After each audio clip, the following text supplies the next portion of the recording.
Dun.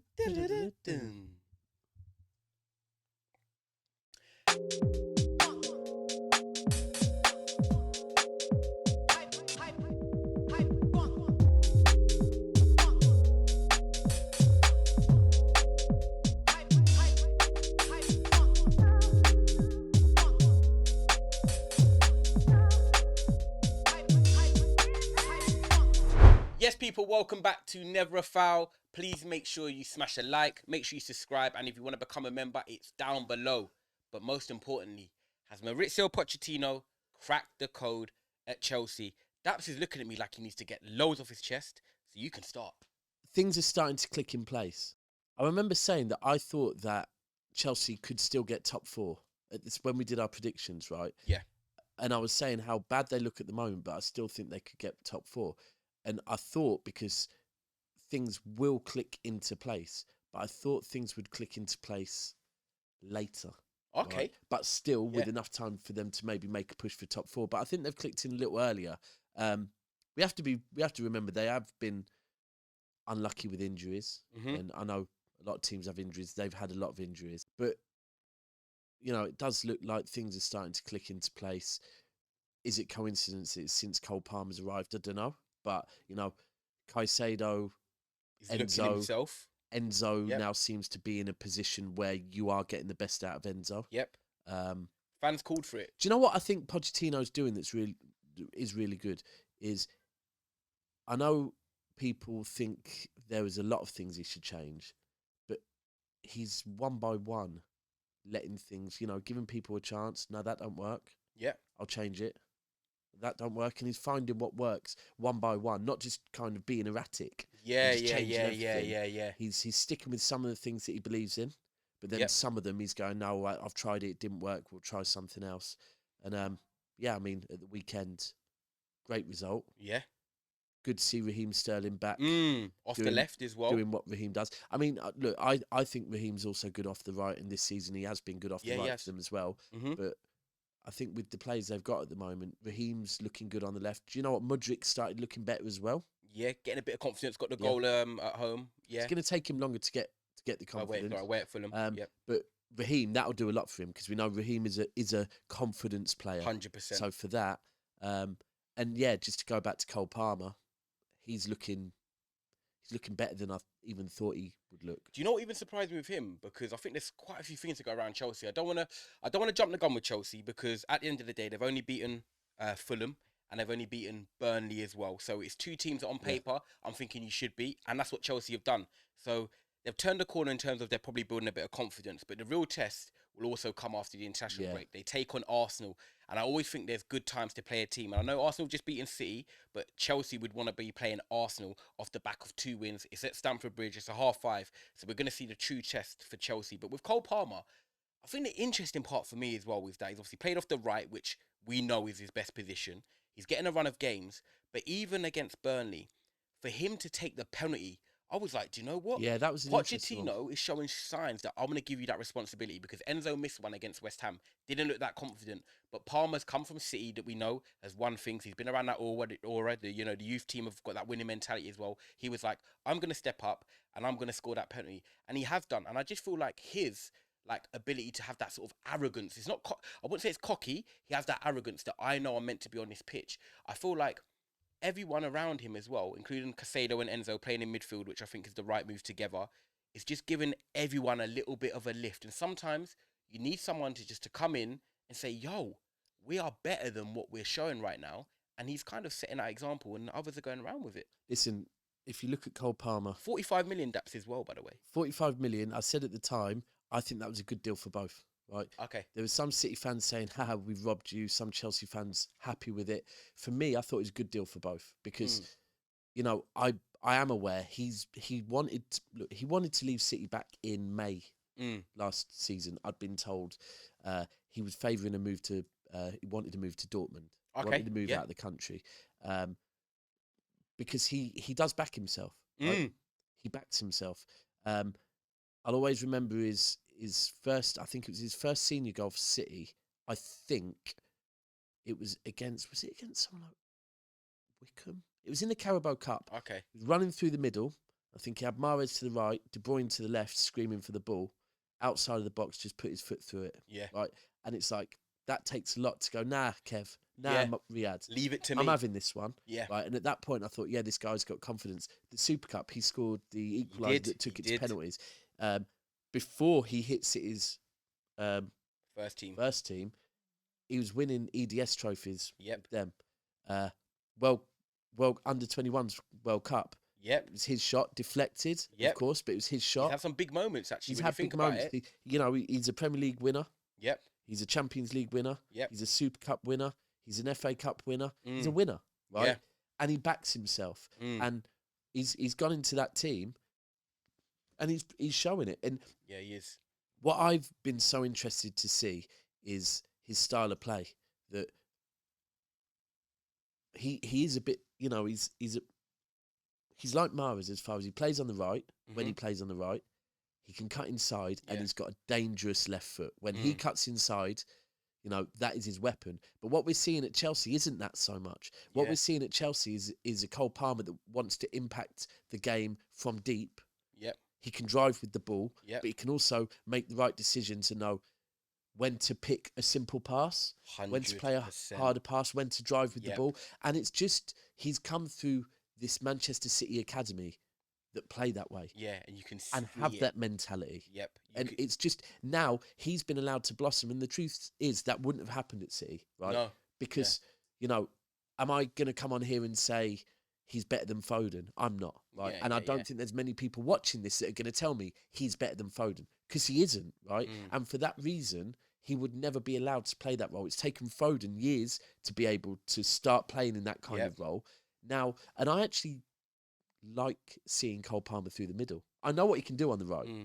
I don't want to see him on the left at all. Yeah. Doesn't suit him. But through the middle, I like seeing it. And he seems to be that link up with Caicedo, with Enzo, with Gallagher. Yeah, Gallagher, yeah. That he's that player that knows how to link up. I and think that's what make the he's right got. I think decisions. when I look at Gallagher, which I want to touch on actually, you've got Enzo and Caicedo. You look at Caicedo, brilliant destroyer, can make the simple passes. He's got the legs in midfield. Enzo's got sort of the guile to thread the passes through the lines. World Cup winner as well. And I think that everyone's been calling for him and Caicedo to play next to each other, which they're doing now. I look at Cole Palmer, and I think one thing you touch on, which I love, is the decision making. Yeah. When I look at him for his age and the lack of opportunities, I say he's had it in the Premier League, obviously at Man City. The way he's come into the Chelsea team, he plays like he's a 27-year-old. He always makes the right decisions. He knows when to drift in. He knows how to win cheeky fouls. He does everything that you kind of want in a player that you're saying, right, I want to see you take my club forward. And, they've got Madueke, they've got Sterling that can play on the right. Already,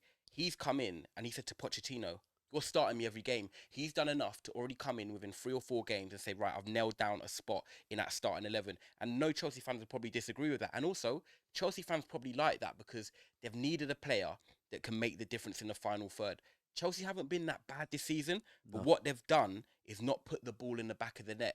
Now they've got someone can actually feed the strikers, get closer to the strikers, can score, can assist, and create.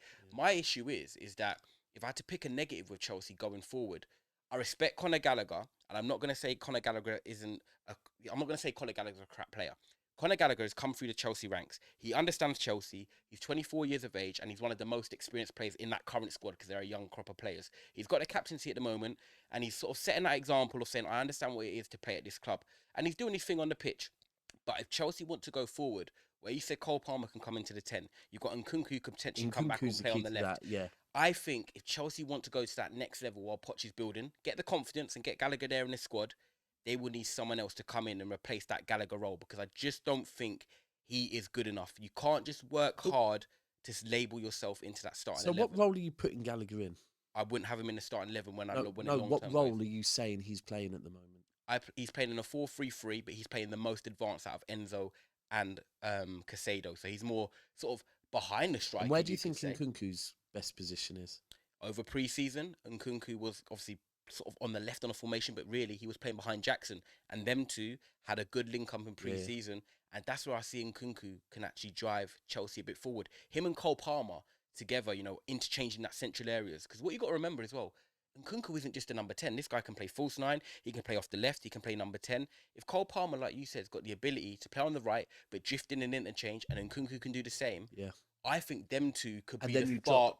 drop Gallagher. I drop Yeah. Gallagher And and I you play play Enzo. Nkunku and Cole Palmer. Yeah, I play That's what I Nkunku, play Cole as well. Palmer, Yeah. Enzo, Yeah. and Casado. Yeah. I think that's what I can think you take can. Chelsea to the Sorry, next level. you can actually throw a third in there. So you could play, you could play Caicedo, Enzo. Yeah. Then you could have in front of them, however they want to interchange, Sterling and Nkunku, Cole Palmer, Perfect. and then whether it be Broja or it be Jackson. up top. And I also think as well with Broja, It's got what I potential noticed, when you look at it, it innit? has 1,000,000%, and it's You've such got a young potential, Chelsea and fans. the age as well. Yeah. The age is really good. Yeah, and you got to remember as well, at the moment Gallagher is there because I think Chilwell's injured. Yeah, Chilwell's injured, yeah. Reece James is injured. Reece James so injured.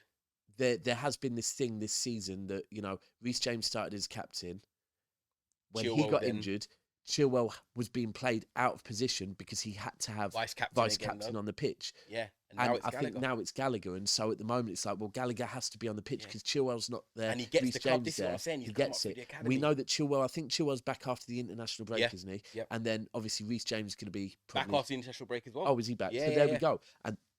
And then Nkunku's not till December, yeah. right? So, but I think that looks very fluid, and I think there with Caicedo, Enzo is a link up between them Quite all. exciting, It you is, know. It is. It is. And that's what I thought. Look, we know with what Chelsea was spending, we know that they were building something. We've seen the quality of the players they're buying. I don't think there was any ever doubt that if they get everyone in the right position, they could be building something, right? Yeah. And now it seems like Pochettino, and again, people have always said Pochettino is good with younger players. He seems to be slowly getting to it. I do think they need to find a better keeper. Ooh, I'm going to disagree. For real? Yeah, so I think Sanchez started off the season a little bit wobbly, but I think Chelsea have only conceded one in their last 3 games. I look at Sanchez at the moment, and I feel like he's growing into the role. Do you like his distribution? I don't think it's that great. However, I don't know. I don't think Sanchez's distribution is great. But when you look at a keeper like him, he was linked to sort of top 6 clubs anyway when he was having a good spell at Brighton. And when he had his good spell at Brighton, he was pretty decent. I don't think he's world class. So if you say in 3 years' time or 2 years' time, if Chelsea want to get another keeper, potentially they could look at it. But I don't think he's been bad. I think he's growing into the role, and I think he's one of them players that he wants to be there. He wants to show that he can go to the next level. And also, he's got a Spain squad. Bro, I want it 12-inch, but it's not going to happen. No. But you know when we talk about Saliba, actually, perfect way with the France squad. He wants to be he's lingering around that obviously Spanish squad, so he needs to perform to be part of those plans. So I don't think he's been bad. I don't think he's been amazing, but he's been pretty solid at the moment. Where's to be Kepa fair, from? He's Spanish, isn't he? yeah, he ain't Who's getting better, Sanchez or Kepa? Sanchez.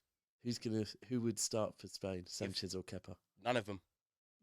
Yeah, but who would out of them? If I had to pick, in Unai Simon, he's bad. I'd pick Sanchez if I had to pick one of the two. For real? Yeah, Kepa actually made a howler for Real Madrid the other day, but I think Sanchez is quietly, when players, this is how I look at it, right? And I'm going to link it to Disasi. I think another player, centre-back, that's coming to the Premier League. Yeah, Disasi's obviously from Monaco. He was a captain there. He's come into the Premier League, and he was signed just because Fofana got injured. Now, Disasi, for me, has gone under the radar. And I always say, it's just like Gvardiol as well, when players are not getting mentioned in the media and there's no news about them, that means they're doing something right. Especially as defenders. He's winning his duels. He's calm playing out with the ball. He's helping Thiago Silva have that regular partner with him next to him at the moment. He's staying fit, which is most important for Chelsea at the moment. I look at Disasi. I look at players like Sanchez. And sometimes when you're just not in the limelight and you're quietly doing your job, you're doing the right thing. And I think Disasi's been a good signing. No, I think he's been a good signing. When you look at the centre-backs, I'll stick with it, maybe because I'm so obsessed with distribution, but I think Sanchez's distribution is really bad. Yeah. But I'll watch him a bit more. I'm not going to act like I watch every single Chelsea game. Sometimes you need a steady Eddie. If you've got other world-class players out there, if you have a keeper that's dropping a 7 out of 10 most weeks... You wish you had one of them right now, innit? Yeah, Onana is not that guy. Onana, yeah, do you know what I mean? He slided...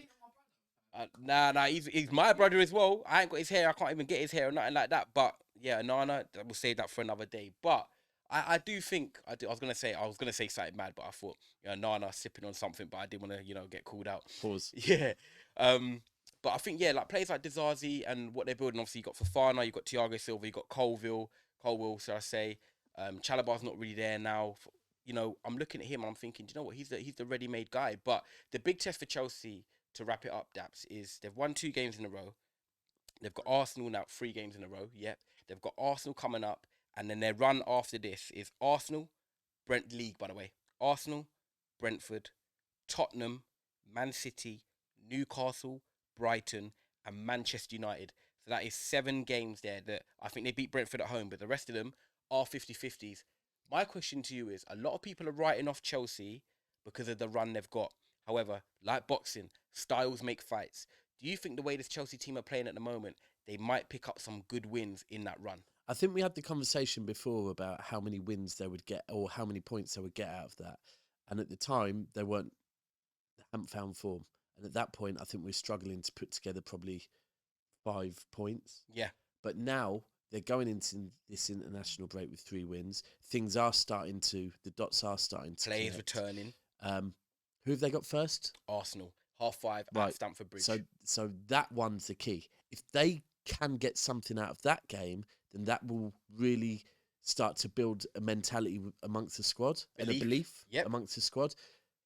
If they don't, then it's a step backwards, because then after that, but that is, and ultimately, so if we forget all those other games, the test is Arsenal. Yeah. If they can get something against Arsenal, ask me the question again, and then I'll be like, okay. So it's a game-by-game basis right now, and I agree with that. It's game by game. 100%. Look, if they get something against Arsenal, Yeah. then after what happened between Arsenal and City, I'd be very naive to come and go, yeah, but they're not going to pick up any other points after this. If they go and beat Arsenal, right now, beating Arsenal has to be seen as the toughest test in the Premier League. Some would say Tottenham, but I'll disagree, because Arsenal have just beaten the treble-winning European champions, right? So for me, that's the toughest test in the Premier League at the moment. Fair. Okay, yeah. I think it's going to be interesting. A lot of people are saying that they think Arsenal would win. I look at that game and I think going to Stamford Bridge with a bit of confidence, 5:30 kickoff, under the lights, as we call it, October. But hold on, late October, dark. Fireworks are on sale. They're going to be booting. Halloween round the corner. A couple masks coming off. Yeah. I think this is going to be an interesting moment. game. I'm actually going to talk about it when it comes to next week and we build up for the Chelsea Arsenal game. I just think Chelsea are definitely in with a chance of this. They get some players back. They've got their confidence. They score first. This Arsenal team are winning games and they're still not playing their best football yet. So you just never know what can happen in football. But Chelsea at the moment, 3 wins in a row. Cole Palmer dazzling on the right. You know, the strikers scoring, Brozier and Jackson. Enzo actually playing next to Caicedo. Pochettino has turned a corner. But are there more corners to turn? Guys, make sure you smash a like. Make sure you subscribe. Check out all the other content. And we'll be back with more very soon. Big up.